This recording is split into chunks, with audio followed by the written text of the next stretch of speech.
Alhamdulillah nahmaduhu wa nasta'inuhu wa na'udhu billahi min shururi anfusina wa min sayyiati a'malina. Man yahdihillahu fala mudilla lahu wa man yudlil fala hadiya lahu.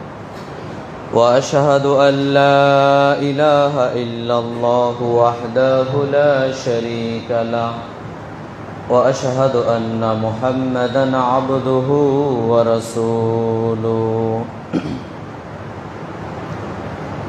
أما بعد فإن خير الحديث كتاب الله وخير الهدي هدي محمد صلى الله عليه وسلم وشر الأمور محدثاتها وكل محدثة بدعة وكل بدعة ضلالة وكل ضلالة في النار. أعوذ بالله من الشيطان الرجيم.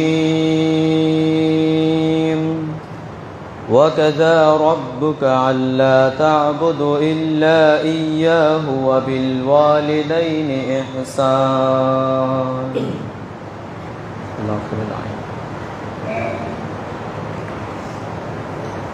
যাবতীয় প্রশংসা গুণগান হামদ সানা সে মহান আল্লাহ সুবহানাহু ওয়া তাআলার দরবারে, যে মহান আল্লাহ সুবহানাহু ওয়া তাআলা পবিত্র জুমার দিন আল্লাহর ঘর মসজিদে এসে কিছু সালাত আদায়ের পর খুতবা শ্রবণের তৌফিক দান করলেন। আমরা সেই মহান মনিবের নিকট সকলে অন্তর থেকে শুকরিয়া আদায় করছি। সকলে বলি আলহামদুলিল্লাহ। অতঃপর শান্তি বর্ষিত হোক আমাদের প্রিয় রাসূল নবী মুহাম্মদ সাল্লাল্লাহু আলাইহি ওয়াসাল্লামের উপর। আল্লাহুম্মা সাল্লি আলাইহি আল্লাহুম্মা বারিক আলাইহি। সম্মানিত জুমা সালাতের মুসল্লিবৃন্দ, আজ জুমার খুতবার সংক্ষিপ্ত সময়ে আমার বক্তব্যের বিষয় পিতামাতার সাথে সদাচরণ করা। পিতামাতার সাথে নরম আচরণ করা, এ ব্যাপারে আপনাদের সামনে পবিত্র কোরআন ও সহিহ হাদিস থেকে অতীব গুরুত্বপূর্ণ কিছু কথা বলার চেষ্টা করব ইনশাআল্লাহ। আমা তৌফিক ইল্লা বিল্লাহ, আলাইহি তাওয়াক্কালতু ওয়া ইলাইহি উনীব। পিতামাতার সাথে সদাচরণ করা, পিতামাতার সাথে নরম আচরণ করা, এটা ইসলামের অন্যতম একটা গুরুত্বপূর্ণ ইবাদত। আল্লাহ সুবহানাহু ওয়া তাআলা আল্লাহকে মান্য করা কথাটার পরপরই পিতামাতার স্থানটা আল্লাহ সুবহানাহু ওয়া তাআলা দিয়েছেন। পিতামাতার সাথে সদাচরণ করা, তাদের সাথে নরমতার সহিত কথা বলা, তাদেরকে গালিগালাজ না করা, তাদের সহিত নরমতার সহিত কথা বলা, এটা ইসলাম ফরজ করে দিয়েছে। প্রত্যেকটা ছেলে এবং মেয়েকে তার পিতামাতার সাথে নরমতার সহিত কথা বলা, এটা আল্লাহ সুবহানাহু ওয়া তাআলা ফরজ করে দিয়েছেন। যদি কোনো মানুষ তার পিতামাতার সেবা যত্ন করতে পারে, তাহলে তার পিতামাতার সেবা যত্নর কারণেই ওই ব্যক্তি জান্নাতে যেতে পারবে। আবার যদি কোনো মানুষ পিতামাতার সাথে সদাচরণ না করে, তাদের সাথে খারাপ ব্যবহার করে, দুর্ব্যবহার করে, তাহলে এটার বিনিময়েই তাকে জাহান্নামে যেতে হবে, যা একাধিক হাদিস দ্বারা প্রমাণ করা যায়। সম্মানিত দ্বীনী মুসলিম ভাই ও বোন, এমনিতেই ইসলামের একটা উত্তম বৈশিষ্ট্য স্বভাব হচ্ছে যে মানুষ যখন একজন আরেকজনের সাথে কথা বলবে তখন নরমতার সহিত কথা বলবে। মানুষ যখন নরমতার সহিত কথা বলে তখন আল্লাহ সুবহানাহু ওয়া তাআলা তার জন্য জান্নাতে বিল্ডিং বালাখানা নির্মাণ করেন। এটা তো পিতামাতার কথা আমি বলবো, সাধারণভাবেই আপনি আমি সাক্ষাৎ হয়েছি, আপনার আমার উচিত হচ্ছে নরমতার সহিত কথা বলা, কখনো কঠোর স্বভাব না হওয়া, মেজাজ দেখিয়ে খারাপ ব্যবহার না করা, ধৈর্যশীলতার সহিত ভালো ব্যবহার করা, এটাই হচ্ছে ইসলামের অন্যতম বৈশিষ্ট্য। একাধিক হাদিস দ্বারা বোঝা যায় যা বোঝা যাবে আমি কিছু কিছু পেশ করার চেষ্টা করব আপনাদের সামনে। মানুষ যদি মানুষের সাথে সদাচরণ করে, মানুষ যদি মানুষের সাথে নরম ব্যবহার করে, তাহলে বিচারের কাঠগড়াতে মিজানের পাল্লায় সবচেয়ে বেশি যেই ভারী আমলটা হবে তা হবে সদাচরণ, নম্র আচরণ, যা রাসূল সাল্লাল্লাহু আলাইহি সাল্লাম বলেন। আপনি সালাত আদায় করেছেন, যাকাত প্রদান করেছেন, আপনি তাসবিহ তাহলিল জিকির আজকার করেছেন, দান সাদাকা করেছেন, মানুষের সাথে নরমতার সহিত কথাবার্তা বলেছেন, সদাচরণ করেছেন, এত এত ইবাদতের মধ্য থেকে মিজানের পাল্লায় সবচেয়ে বেশি যে আমলটা ভারী হবে সেটা হচ্ছে সদাচরণ, নরম আচরণ। সুবহানাল্লাহ।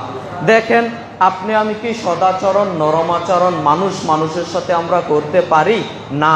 এখানে আপনি আমি ব্যর্থ।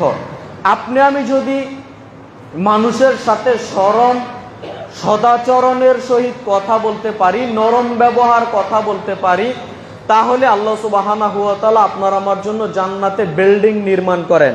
একটা হাদিস বলে আমি আমার মূল বিষয়ে চলে যাই।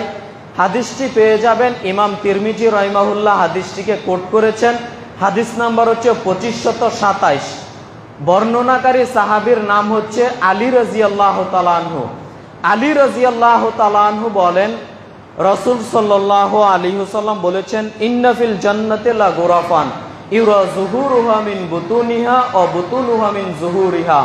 আলী রাদিয়াল্লাহু তাআলা আনহু বলেন, রাসূল সাল্লাল্লাহু আলাইহি ওয়াসাল্লাম বলেছেন, জান্নাতে এমন কতগুলো বিল্ডিং আছে, বালাখানা আছে, প্রাসাদ আছে, ইউরা যুহুরুহা মিন বুতুনিহা ওয়া বুতুনুহা মিন যুহুরিহা, যেই বালাখানা, যেই বিল্ডিং গুলোর, যেই প্রাসাদগুলোর ভিতর থেকে বাহির দেখা যায়, আবার বাহির থেকে ভিতর দেখা যায়। এই পর্যন্ত বলতেই ফাকামা ইলাইহি আরাবিউন, একজন পল্লীর বেদুইন মানুষ রাসূল সাল্লাল্লাহু আলাইহি ওয়াসাল্লামকে জিজ্ঞাসা করলো, আল্লাহর নবী, এই দামি বিল্ডিং, প্রাসাদগুলো, বালাখানাগুলো পাবে কে আল্লাহর নবী? তার মানে পল্লীর বেদুইন মানুষের স্বাদ জাগলো, এত দামি উন্নত পদার্থ দিয়ে তৈরি দামি বিল্ডিং, বালাখানা, এইগুলোর মালিক হবে কে আল্লাহর নবী? আপনি বলেন তো। তখন রাসূল সাল্লাল্লাহু আলাইহি সাল্লাম কোনো ব্যক্তির কথা বললেন না। রাসূল সাল্লাল্লাহু আলাইহি সাল্লাম চারটি বৈশিষ্ট্যের কথা বললেন। শোনো, এই চারটি বৈশিষ্ট্যের অধিকারী যারা হবে তারাই হবে এই দামি দামি বিল্ডিং এর মালিক, এই বালাখানার মালিক। রাসূল সাল্লাল্লাহু আলাইহি সাল্লাম বিবরণ পেশ করতে গিয়ে এক নম্বরে বললেন, শোনো, এক, আতাবাল কালামা, যার মুখের ভাষা নরম সে হবে দামি দামি বিল্ডিং এর মালিক। বলি সুবহানাল্লাহ। মুখের ভাষা যাদের নরম, কর্কশ কঠোরতা দিয়ে কারো সাথে কথা বলে না, মানুষের সাথে নরম মেজাজে কথা বলে, মানুষের সাথে কঠোরতা দিয়ে কথা বলে না, নরমতার সহিত যারা কথা বলে, সদাচরণ করতে পারে, মানুষের সাথে একেবারে নিম্ন শ্রেণীর মানুষের সাথেও ভালো আচরণ করার চেষ্টা করে, রাসূল সাল্লাল্লাহু আলাইহি সাল্লাম বলছেন এই দামি দামি বিল্ডিং এর মালিক হবে তারা যারা মানুষের সাথে সদাচরণ করতে পারে। সুবহানাল্লাহ। অতএব সম্মানিত জুমা সালাতের মুসল্লিবৃন্দ, আমরা যদি সত্যিকার অর্থে এই দামি দামি বিল্ডিং এর মালিক হতে চাই, জান্নাতে আমাদের প্রাসাদ হোক, বালাখানা হোক, এইটা যদি ভাই আমরা কামনা করি, আল্লাহর নিকট চাই, অবশ্যই অবশ্যই এই গুণ, এই স্বভাব আপনার আমার ভিতর আনতে হবে না? হবে না? অবশ্যই আনতে হবে। কখনো কঠোরতা দিয়ে মানুষের সাথে কথা বলবেন না। হোক আপনাকে 10টা গালি দিয়েছে, হোক আপনাকে 2টা থাপ্পড় দিয়েছে, আপনি সংবরণশীল থাকার চেষ্টা করেন। এটাই ইসলাম আপনাকে আমাকে শিক্ষা দেয়। সম্মানিত দ্বীনি মুসলিম ভাই ও বোন, 2 নম্বরে রাসূল সাল্লাল্লাহু আলাইহি সাল্লাম বলেছেন, পয়েন্টগুলো বলে আমি সামনের দিকে চলে যাচ্ছি।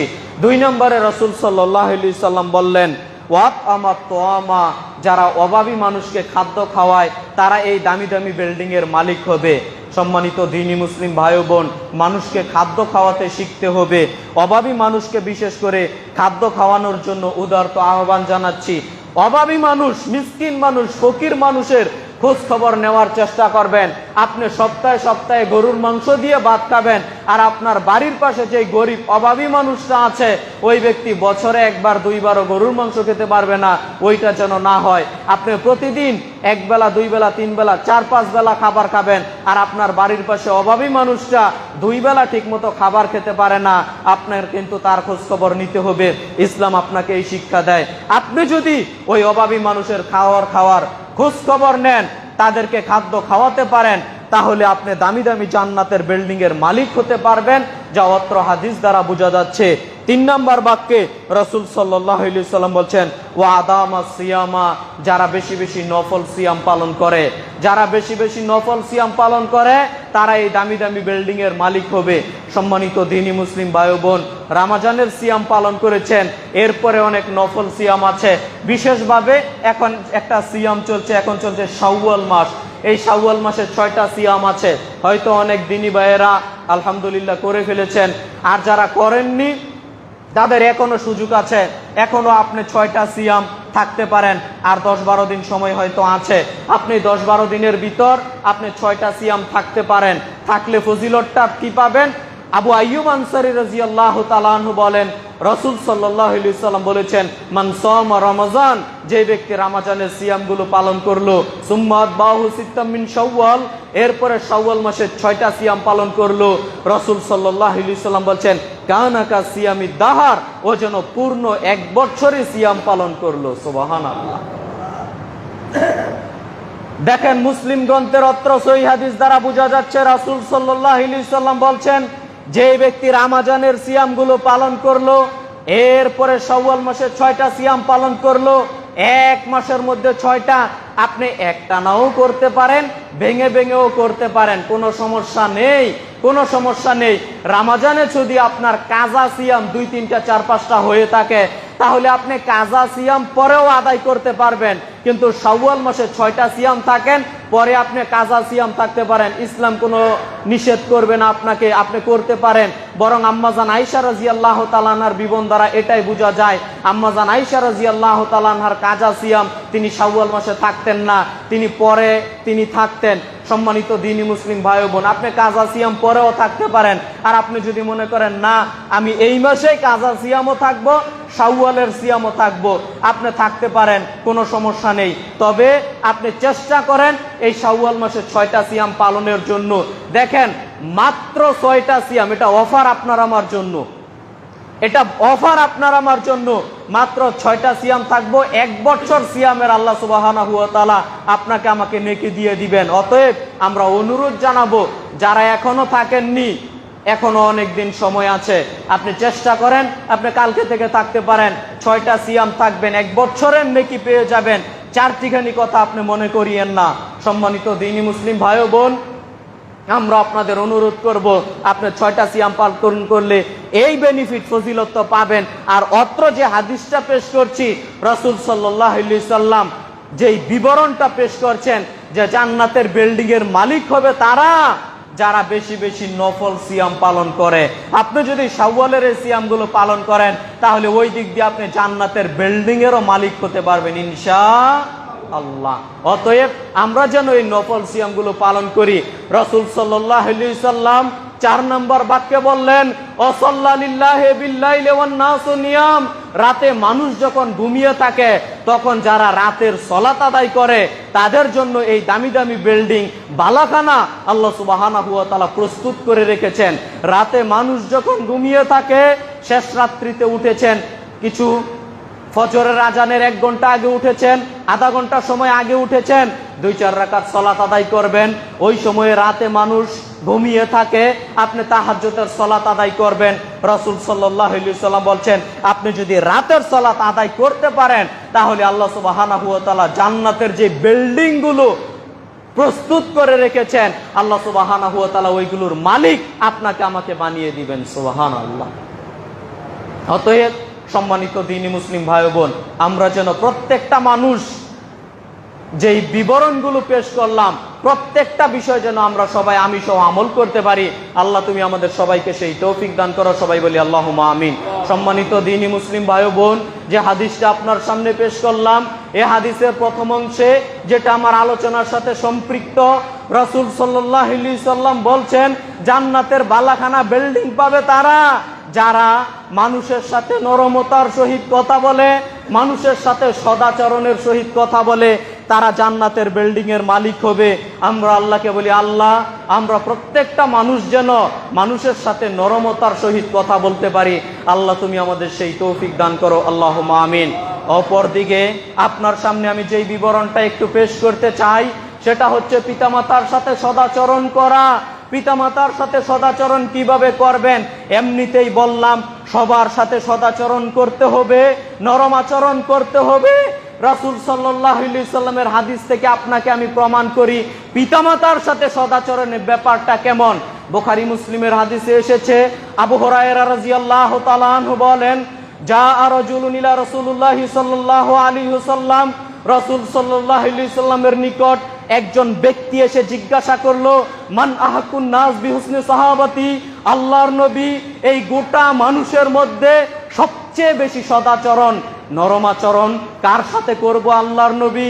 রাসূল সাল্লাল্লাহু আলাইহি সাল্লামের নিকট যখন এসে বলা হলো, আল্লাহর নবী পৃথিবীতে যত মানুষ আছে সব মানুষের মধ্য থেকে সবচেয়ে বেশি সদাচরণ, সবচেয়ে বেশি নরম আচরণ আল্লাহর নবী আমি কার সাথে করব? ক্বালা রাসূলুল্লাহ সাল্লাল্লাহু আলাইহি ওয়াসাল্লাম, রাসূল সাল্লাল্লাহু আলাইহি ওয়াসাল্লাম বললেন, ক্বালা উম্মুকা, তোমার মায়ের সাথে বলো, মায়ের সাথে সদাচরণ করো।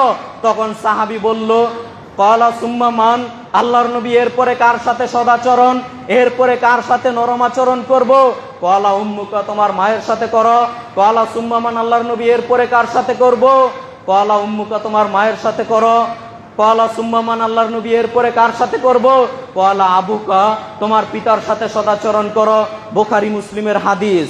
সম্মানিত জুমা সালাতের মুসল্লিবৃন্দ, আমার দিকে লক্ষ্য করেন, আপনাকে আমি যেটা বুঝাতে চাচ্ছিলাম, 3 বার মায়ের কথা বললেন, 1 বার বাপের কথা বললেন।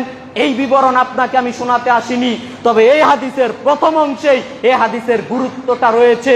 একজন সাহাবী রাসূল সাল্লাল্লাহু আলাইহি সাল্লামকে যখন এসে বলল, মান আহাকুন নাস বিহুসনি সাহাবাতি, আল্লাহর নবী এই পৃথিবীর মধ্যে যত মানুষ আছে সমস্ত মানুষের মধ্য থেকে সবচেয়ে বেশি সদাচরণ, সবচেয়ে বেশি নরম আচরণ কার সাথে করব আল্লাহর নবী?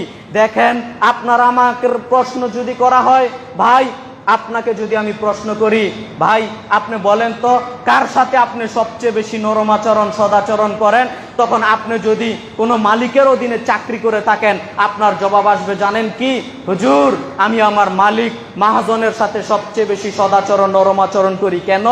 আমি আমার মালিক, আমি আমার মহাজনকে একদিনও গালি দেই না, একদিনও ধমক দেই না, এটা আমার জীবনে ঘটেনি। আমি যদি আপনাকে বলি, ছাত্র ভাই তুমি কার সাথে সবচেয়ে বেশি সদাচরণ করো, ওই ছাত্র ভাই বলবে, হুজুর আমি আমার যিনি প্রধান শিক্ষক, যিনি মাদ্রাসার পরিচালক, আমি তার সাথে সবচেয়ে বেশি সদাচরণ করি। আমার যিনি শিক্ষক, আমার মসজিদের যিনি ইমাম সাহেব, আমি তার সাথে সবচেয়ে বেশি সদাচরণ করি। কেন? তাকে একদিনও ধমক দেই না, তাকে একদিনও গালি দেই না। আপনি যদি গ্রামের সাধারণ মানুষ হয়ে থাকেন, আমি যদি আপনাকে বলি, ভাই আপনি বলেন তো কার সাথে সবচেয়ে বেশি সদাচরণ নরমতার সহিত কথা বলেন, আপনি বলবেন, হুজুর আমি আমার গ্রামের যিনি মেম্বার তার সাথে সবচেয়ে বেশি সদাচরণ করি। কেন? আমি আমার মেম্বারকে একদিনও গালি দেই না। আমি আমার গ্রামের যিনি সবচেয়ে বেশি টাকাওয়ালা তাকে একদিনও গালি দেই না, তার সাথে সবচেয়ে বেশি সদাচরণ হুজুর আমি করে থাকি। এক এক করে যদি জিজ্ঞাসা করি, সবার কাছ থেকে ভাই উত্তরটা এমনই আসবে। অথচ হাদিসের মূল অংশটা আপনাকে আমি বুঝাতে ব্যর্থ।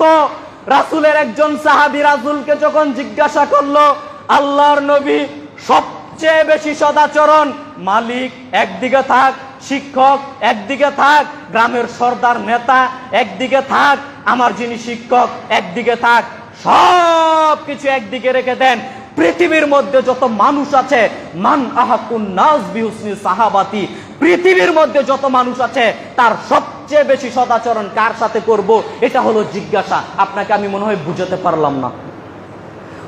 ওই সাহাবী যদি বলতো, আল্লাহর নবী আমার পরিবারের মধ্য থেকে কার সাথে সবচেয়ে বেশি সদাচরণ করব, এমন প্রশ্ন করলেন না। গোটা পৃথিবীর মধ্যে যত মানুষ আছে তাদের মধ্যে সবচেয়ে বেশি নরমাচরণ, সদাচরণ, নরম স্বভাব কার সাথে করব আল্লাহর নবী? এটা হলো জিজ্ঞাসা। রাসূল সাল্লাল্লাহু আলাইহি সাল্লাম তখন কার কথা বললেন? যাও তুমি তোমার মায়ের সাথে সদাচরণ করো। তখন সাহাবী আবার প্রশ্ন করলো, সুম্মা মান? আল্লাহর নবী এরপরে কার সাথে করব? ক্বালা উম্মুকা, যাও তোমার মায়ের সাথে সদাচরণ করো। ক্বালা সুম্মা মান? আল্লাহর নবী এরপরে কার সাথে সদাচরণ করব? ক্বালা উম্মুকা, যাও তোমার মায়ের সাথে সদাচরণ করো। ক্বালা সুম্মা মান? আল্লাহর নবী এরপরে কার সাথে সদাচরণ করব?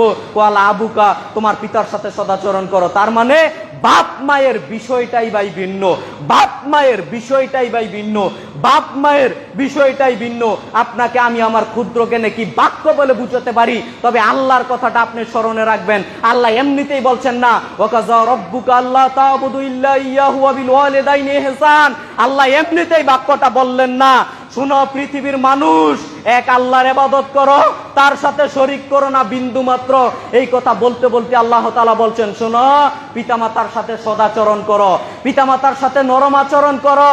শোনো, তোমার পিতামাতাকে যদি তুমি বার্ধক্য অবস্থায় দুইজন অথবা একজনকে পেয়ে যাও, দুইজন অথবা একজনকে পেয়ে যাও, তাহলে শোনো, তোমাকে আমি আল্লাহ বলছি, তুমি তাদের সেবা যত্ন করতে গিয়ে তাদেরকে কখনো তুমি ধমক দিও না।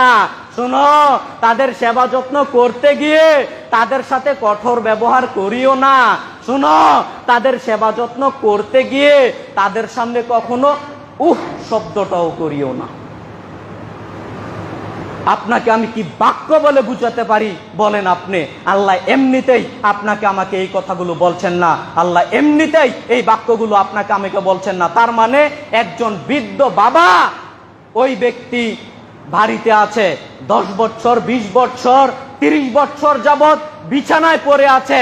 তাদের প্রস্রাব পায়খানা পরিষ্কার করতে করতে করতে করতে করতে করতে আপনি ত্যক্ত হয়ে, বিরক্ত হয়ে এক পর্যায়ে এমন বাক্য করতে পারবেন না, ওহ বাবা আমি ত্যক্ত হয়ে গেলাম। আল্লাহ এইভাবে বলছেন আপনাকে আমাকে, আমি মনে হয় বুঝাতে পারছি না আপনাকে। আল্লাহ এমন বাক্য ব্যবহার করলেন, শুনো, তোমার মা যদি বার্ধক্য অবস্থায় পৌঁছে যায় আর তুমি তার সেবা যত্ন করতে করতে করতে করতে ক্লান্ত হয়ে যাবে, আর এমতো অবস্থায় তুমি তোমার মাকে ধমক দিবে? ধমক দিও না, ধমক তো দিও না। তুমি তাদের সাথে সদাচরণ করো, তুমি তাদের সাথে নরম ব্যবহার করো। সদাচরণ করতে করতে তুমি তাদের সাথে কখনো শব্দটাও করিও না। আল্লাহ এইভাবে বলছেন ভাই। সম্মানিত দ্বীনি মুসলিম ভাই বোন, এখনকার যুবক মানুষ পিতামাতার কি সেবা যত্ন করবে? এখনকার যুব সমাজ পিতামাতার কি সেবা যত্ন করবে? আপনার বৃদ্ধ বাবা বিছানায় পড়ে আছে, আপনার বৃদ্ধ মা বিছানায় পড়ে আছে, তাদের সেবা যত্ন করে যে আপনাকে আমাকে জান্নাত নিতে হবে, এই হিসাব কবে আমি দূরে রেখে দিয়েছি? সম্মানিত দ্বীনি মুসলিম ভাই বোন, বিশ্বাস করেন, পিতামাতার সেবা যত্ন করলেই জান্নাত মিলবে। আপনার সামনে আমি আরো কয়েকটা হাদিস সংক্ষিপ্তভাবে পেশ করার চেষ্টা করি। আবু হুরায়রা রাদিয়াল্লাহু তাআলা আনহু বলেন, রাসূল সাল্লাল্লাহু আলাইহি ওয়াসাল্লাম বলেছেন, রগিমানহু রগিমানহু রগিমানহু। রাসূল সাল্লাল্লাহু আলাইহি ওয়াসাল্লাম 3 বার করে বাক্যটি বললেন, তার নাক ধুলায় দূষিত হয়ে যাক, তার নাক ধুলায় দূষিত হয়ে যাক, তার মুখ মলিন হয়ে যাক। বাংলা অর্থ এটা দাঁড়ায়, সম্মানিত দ্বীনি মুসলিম ভাই বোন, কিলা ইয়া রাসূলুল্লাহ, আল্লাহর নবী কার নাক ধুলায় দূষিত হয়ে যাক? তখন রাসূল সাল্লাল্লাহু আলাইহি সাল্লাম বলছেন, শোনো, যারা বৃদ্ধ পিতামাতা পেল, যারা বৃদ্ধ বার্ধক্য অবস্থায় পিতামাতা পেল 2 জন অথবা 1 জন, তাদের সেবা যত্ন করে ওই ব্যক্তি জান্নাত ক্রয় করতে পারলো না, তার নাক ধুলায় দূষিত হয়ে যাক।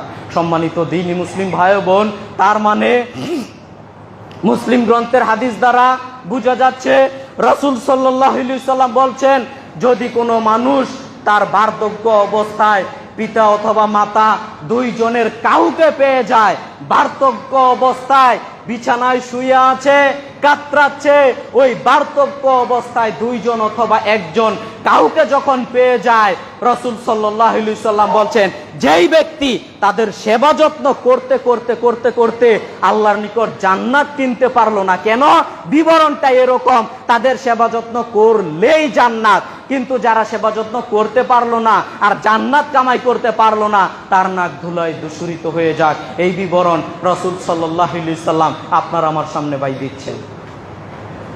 অতএব সম্মানিত দ্বীনি মুসলিম ভাই বোন, আমাদের কর্তব্য, আমাদের দায়িত্ব হচ্ছে পিতামাতার সাথে যথাসম্ভব সদাচরণ নরম আচরণ করা, মানুষের সাথে সদাচরণ নরম আচরণ করা, কর্কশ কঠোরতা ব্যবহার না করা। আল্লাহ সুবহানাহু ওয়া তাআলা আমাদের সেই তৌফিক দান করুক, আল্লাহুম্মা আমিন। মুআবিয়া ইবনে জাহিমা রাহিমাহুল্লাহ বলেন, আমার পিতা জাহিমা রাদিয়াল্লাহু তাআলা আনহু একদা রাসূল সাল্লাল্লাহু আলাইহি সাল্লামের নিকট গিয়ে বলল, আল্লাহর নবী, আমি জিহাদে অংশগ্রহণ করতে চাই। আল্লাহর নবী, আমি জিহাদে অংশগ্রহণ করতে চাই, আপনি যদি অনুমতি দিতেন তাহলে আমি জিহাদে অংশগ্রহণ করতে চাই। জিহাদ কত বড় নেকির কাজ, জিহাদে অংশগ্রহণ করা কত বড় নেকির কাজ, তার বিবরণ আপনাদের সবারই জানা আছে। যুদ্ধের ময়দানে গিয়ে জিহাদ কেউ যদি হতে পারে, তার এক ফোঁটা রক্ত পড়তে না পড়তেই আল্লাহ সুবহানাহু ওয়া তাআলা তার অতীতের সমস্ত গুনাহ মাফ করে দেন। ওই ব্যক্তি আল্লাহর নিকট, আল্লাহর নবীর নিকট বলল, আল্লাহর নবী, আমি জিহাদে অংশগ্রহণ করতে চাই। তখন রাসূল সাল্লাল্লাহু আলাইহি সাল্লাম বললেন, ফাকালা হাল্লাকা মিন উম্মি, আরে শুনো, তোমার কি মা জীবিত আছে? হাল্লাকা মিন উম্মি, তোমার কি মা জীবিত আছে? ক্বালা নাম, আল্লাহর নবী, জি, আমার মা জীবিত আছে। তখন রাসূল সাল্লাল্লাহু আলাইহি সাল্লাম বললেন, ফাকালা জামহা, চলে যাও তোমার মায়ের নিকট, তোমার মায়ের নিকট চলে গিয়ে তুমি তোমার মায়ের সেবা যত্ন করো। কেন? ফা ইন্নাল জান্নাতা ইনদা রিজলিহা, কেননা তোমার মায়ের পায়ের নিচেই তোমার জান্নাত রয়েছে। বলি সুবহানাল্লাহ।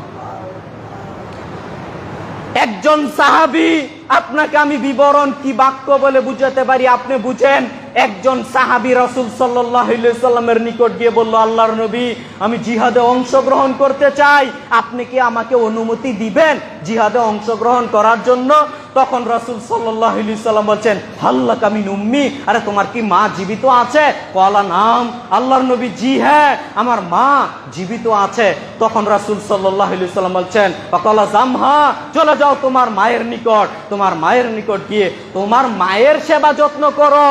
জিহাদ এখন করার প্রয়োজন নেই। হাল্লাকা মিন উম্মি, তোমার মা যদি জীবিত থাকে তোমার মায়ের সেবা যত্ন করো। কেন? ফা ইন্নাল জান্নাতা ইনদা রিজলিহা, কেননা তোমার মায়ের পায়ের নিচেই তোমার জান্নাত রয়েছে। সুবহানাল্লাহি ওয়া বিহামদিহি। সম্মানিত দ্বীনি মুসলিম ভাই ও বোন, যে হাদিসটা নাসাই গ্রন্থে পেয়ে যাবেন, মিশকাতুল মাসাবিহের মধ্যে পেয়ে যাবেন, হাদিস নাম্বার হচ্ছে 4939। সম্মানিত দ্বীনি মুসলিম ভাই ও বোন, তার মানে মায়ের সেবা যত্ন করতে পারলেই আপনি আমি জান্নাতে যেতে পারবো। আর মায়ের সেবা যত্ন যদি করতে না পারি, পিতামাতার সেবা যত্ন করতে যদি না পারি, তাহলে আপনি আমি জান্নাতে যেতে পারবো না, যা হাদিসগুলো দ্বারা প্রমাণ করা যায়। আবু উমামা রাদিয়াল্লাহু তাআলা আনহু বলেন, রাসূল সাল্লাল্লাহু আলাইহি সাল্লামকে এক ব্যক্তি এসে রাসূল সাল্লাল্লাহু আলাইহি সাল্লামকে জিজ্ঞাসা করলো, আল্লাহর নবী, পিতামাতার প্রতি আমার হক কি রয়েছে? আল্লাহর নবী, বাপ মায়ের প্রতি আমার হক কি রয়েছে? বাপ মায়ের প্রতি আমার হক কি রয়েছে?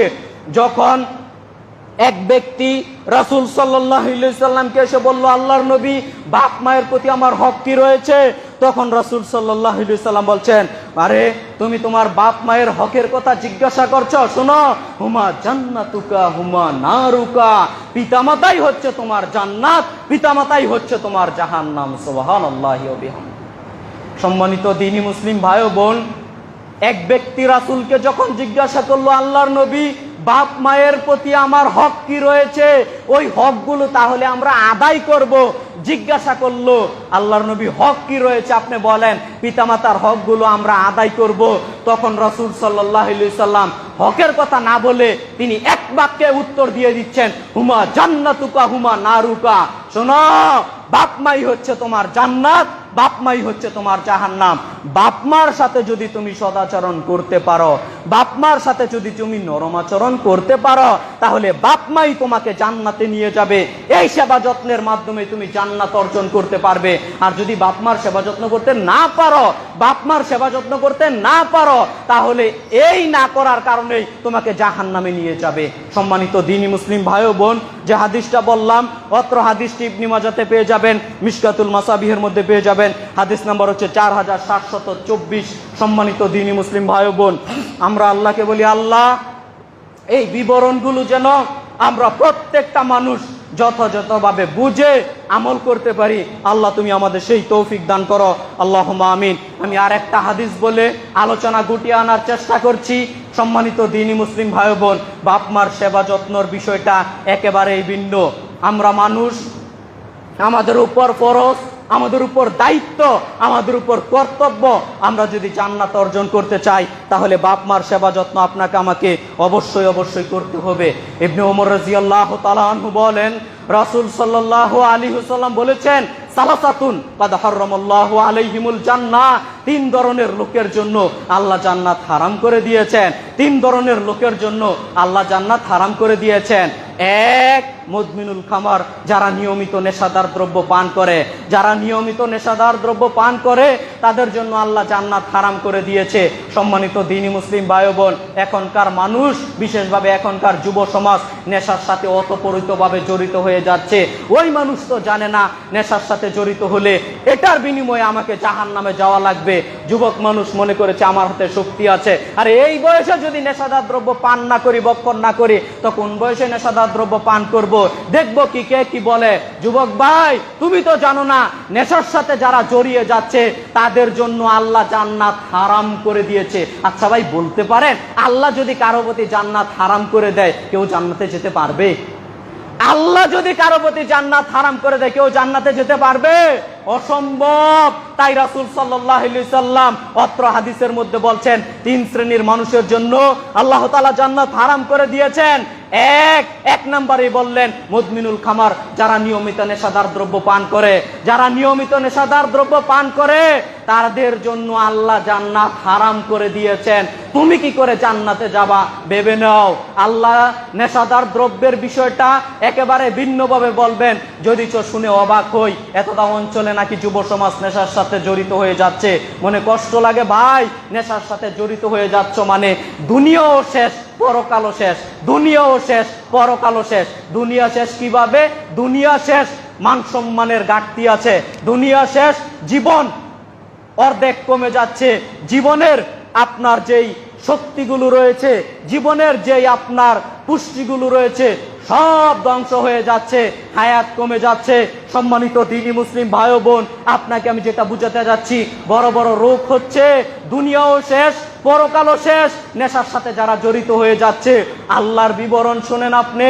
আল্লাহর নবীকে এসে কিছু মানুষ, মদিনার মানুষেরা জিজ্ঞাসা করে, আপনি খুললে পেয়ে যাবেন সূরাতুল বাকারার 219 নম্বর আয়াতে আল্লাহ সুবহানাহু ওয়া তাআলা এইভাবে বলছেন, ইয়াসআলুনাকা আনিল খামরি ওয়াল মাইসির। হে নবী মুহাম্মদ সাল্লাল্লাহু আলাইহি সাল্লাম, মদিনার মানুষেরা এসে যদি আপনাকে জিজ্ঞাসা করে মদ পান করা আর জুয়া খেলায় অংশগ্রহণ করা কি ধরনের পাপ, আল্লাহর নবী আপনি তখন বলে দেন, ইসমুন কাবীর, এগুলো হচ্ছে বড় পাপ, কাবিরা গুনাহ। নেশাদার দ্রব্য পান করা ছোট পাপ নয়, বরং বড় পাপ। সগীরা গুনাহ নয়, বরং কবিরা গুনাহ। আল্লাহ বলে দিচ্ছেন ইসমুন কাবীর, এগুলো হচ্ছে বড় পাপ, কবিরা গুনাহ। সম্মানিত দ্বীনি মুসলিম ভাই বোন, অতএব আমরা অনুরোধ জানাবো, নেশার সাথে যদি কোনো মানুষ জড়িত থাকেন বেরিয়ে আসার চেষ্টা করেন। নেশার সাথে যদি কোনো মানুষ জড়িত থাকেন বেরিয়ে আসার চেষ্টা করেন। কেন?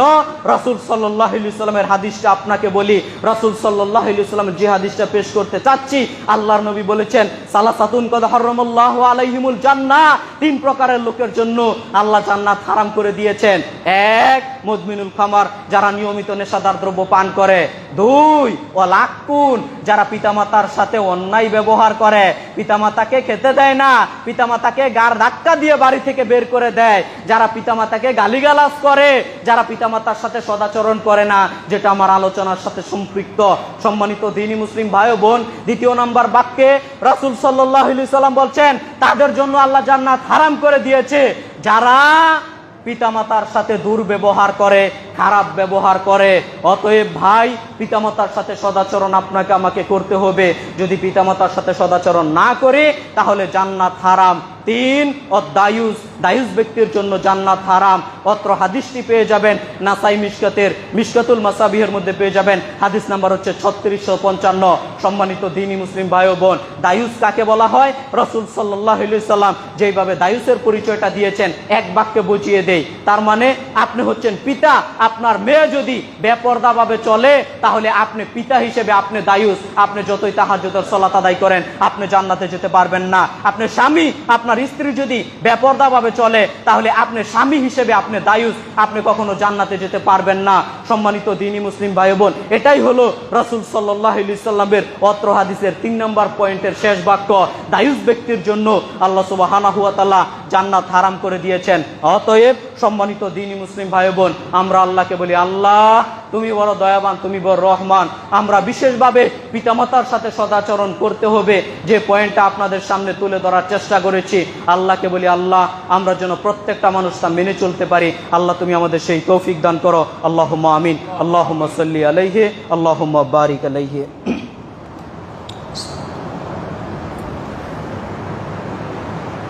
আলহামদুলিল্লাহি ওয়াহদা ওয়াসসালাতু ওয়াসসালামু আলা মান লা নাবিয়্যা বা'দা। সম্মানিত জুমা সালাতের মুসল্লিবৃন্দ, আলহামদুলিল্লাহ আপনাদের এই মসজিদে দুইজন ব্যক্তি মসজিদে দান করেছে। মাহবুব মোল্লা 100 টাকা, তারপরে দুলাল মিয়া 500 টাকা। আমরা আল্লাহ সুবহানাহু ওয়া তাআলার নিকট দোয়া করি, যারা যে উদ্দেশ্যে দান করেছে আল্লাহ সুবহানাহু ওয়া তাআলা তাদের মনের উদ্দেশ্যগুলোকে কবুল করুক। সবাই বলি আল্লাহুম্মা আমিন। সাথে সাথে যারা মসজিদে দান করেন আমরা সবার জন্যই দোয়া করি, আল্লাহ সুবহানাহু ওয়া তাআলা আপনাদের সকলের মনের আশাগুলো কবুল করুক। যে উদ্দেশ্যে দান করছেন আল্লাহ সুবহানাহু ওয়া তাআলা প্রকাশ্যে অপ্রকাশ্যের সকল দানকে আল্লাহ কবুল করে নিক। সবাই বলি আল্লাহুম্মা আমিন। আল্লাহ তুমি বড় দয়াবান, তুমি বড় রহমান, তোমার দয়ার কোনো শেষ নেই, তোমার রহমতের কোনো শেষ নেই। তোমাকে বলি তুমি দয়া করে আমাদের প্রতি তুমি আল্লাহ দয়া করো। সবাই বলি আল্লাহুম্মা আমিন। দেখেন অনেক দিন ধরে বৃষ্টি হচ্ছে না, আমরা আল্লাহর নিকট খাস করে দোয়া করি আজকের জুমার খুতবায়, আল্লাহ তোমার দয়ার কোনো শেষ নেই, তোমার রহমতের কোনো শেষ নেই। আল্লাহ তুমি আমাদের প্রতি দয়া করো, তুমি আমাদের প্রতি রহম করো। আল্লাহ তুমি দয়া করে আমাদেরকে তুমি রহমতের বৃষ্টি দান করো। সবাই বলি আল্লাহুম্মা আমিন। আল্লাহ তুমি আমাদেরকে তোমার রহমতের বৃষ্টি দ্বারা তুমি আল্লাহ আমাদের প্রতি ইহসান করো। আল্লাহুম্মা আমিন। আল্লাহ তুমি বড় দয়াবান, তুমি বড় রহমান, তুমি দয়া করে আমরা পাপী তাপী মানুষ, আমরা গুনাহগার মানুষ, তুমি আল্লাহ আমাদের সমস্ত গুনাহ খাতাগুলোকে তুমি মাফ করে দাও। আল্লাহুম্মা আমিন। আল্লাহ তুমি বড় দয়াবান, তুমি বড় রহমান। আমরা যে বিষয়টি বলেছি সত্যিকার অর্থে পিতামাতার সেবা যত্ন আমরা যথাযথভাবে করতে পারি না। আমরা যারা বেঁচে আছি আমরা যেন পিতামাতার সেবা যত্ন করতে পারি। আল্লাহ তুমি আমাদের সেই তৌফিক দান করো। আল্লাহুম্মা আমিন। যাদের পিতামাতা মারা গেছে আল্লাহ তোমাকে বলি তুমি আল্লাহ তাদেরও হয়তো কিছু ভুল ত্রুটি আছে, তুমি আল্লাহ তাদেরকেও মাফ করে দাও। তুমি আল্লাহ তাদেরকে জান্নাতুল ফেরদাউস দান করো। সবাই বলি আল্লাহুম্মা আমিন। হয়তোবা যেইভাবে তাদের সেবা যত্ন করা দরকার ওইভাবে সেবা যত্ন করতে পারিনি, আল্লাহ তুমি আল্লাহ আমাদেরকে মাফ করো। সবাই বলি আল্লাহুম্মা আমিন। আল্লাহ আমরা প্রত্যেকটা মানুষ যেন পবিত্র কোরআন ও সহিহ হাদিস মোতাবেক জীবন পরিচালনা করতে পারি, আল্লাহ তুমি সেই তৌফিক দান করো। আল্লাহুম্মা আমিন। আল্লাহ আমরা যেন প্রত্যেকটা মানুষ 5 ওয়াক্ত সালাত আদায় করতে পারি, আল্লাহ তুমি আমাদের সেই তৌফিক দান করো। আল্লাহুম্মা আমিন। সম্মানিত দ্বীনি মুসলিম ভাই বোন, আপনাদের পার্শ্ববর্তী মাদ্রাসা ইমাম বুখারী রাহিমাহুল্লাহ মডেল মাদ্রাসা, যেটার কথা আপনাদের এখানে আসলেই আমি বলি, কেন আপনাদের এই এলাকা থেকে কিছু ছাত্রছাত্রী আমার এখানে লেখাপড়া করে, আমরা তাদের জন্য দোয়া করি। যারা লেখাপড়া করে আল্লাহ তুমি সবার স্মৃতিশক্তি বৃদ্ধি করে দাও। আল্লাহুম্মা আমিন। যারা আপনারা অভিভাবক আছেন আপনাদেরকে উদারত আহ্বান জানাচ্ছি, আপনারাও ইনশাল্লাহ আমাদের মাদ্রাসার দিকে সুনজর রাখার চেষ্টা করবেন, অন্তত খাস করে দোয়া করবেন। ছেলে মেয়ে যদি নাও দিতে মন চায় খাস করে দোয়া করবেন, আল্লাহ সুবহানাহু ওয়া তাআলা যেন অত্র মাদ্রাসাটিকে কবুল করে নেন। আল্লাহুম্মা আমিন। আমিও আপনাদের সকলের জন্য দোয়া করি, মসজিদ কমিটি সহ এলাকাবাসী সহ সবার জন্য দোয়া করি। আল্লাহ সুবহানাহু ওয়া তাআলা এই এলাকার অনেক মুরব্বি মারা গেছে, সবার জন্যই খাস করে দোয়া করি, আল্লাহ সুবহানাহু ওয়া তাআলা সবাইকে মাফ করুক। আল্লাহুম্মা আমিন। যারা বেঁচে আছে আল্লাহ তুমি সবাইকে নেক হায়াত দান করো। আল্লাহুম্মা আমিন। আল্লাহ যারা অসুস্থ আছে আল্লাহ তুমি সবাইকে সুস্থতা দান করো। আল্লাহুম্মা আমিন। আল্লাহ তুমি আল্লাহ আমাদের নিরাপদে রাখো। আল্লাহুম্মা আমিন। সুবহানাকা আল্লাহুম্মা বিহামদিক আশহাদু আল্লা ইলাহা ইল্লা আনতা আস্তাগফিরুকা ওয়া আতুবু ইলাইক। আসসালামু আলাইকুম ওয়া রাহমাতুল্লাহ। কাতা সোজা করে দাঁড়াই।